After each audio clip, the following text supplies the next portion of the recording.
Social media પર લોભામણી જાહેરાત જોઈ દાગીના ખરીદતા લોકો ચેતી જજો। સુરતમાં રહેતા હરીશ સાકરસરિયાને કડોદરાના મોનિકા જ્વેલર્સનો કડવો અનુભવ થયો। જ્વેલર્સમાંથી ખરીદેલા દાગીનામાં 100%ની જગ્યા પર 36% ચાંદી હોવાનું સામે આવ્યું। હરીશભાઈ 22/7/2025ના રોજ મોનિકા જ્વેલર્સમાંથી ચાંદીનો જુડો ખરીદ્યો હતો। 181 ગ્રામનો ચાંદીનો જુડો 25,500માં આપવામાં આવ્યો હતો।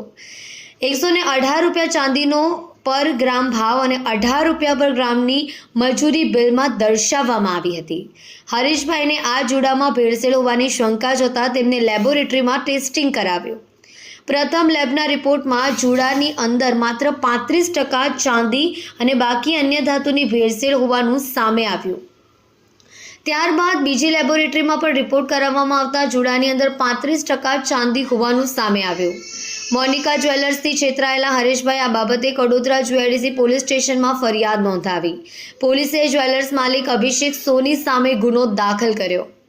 ફરિયાદી હરીશભાઈએ માગ તરીકે લોકો સાથે છેતરપિંડી કરતા અભિષેક સોની સામે કડક કાર્યવાહી થવી જ જોઈએ।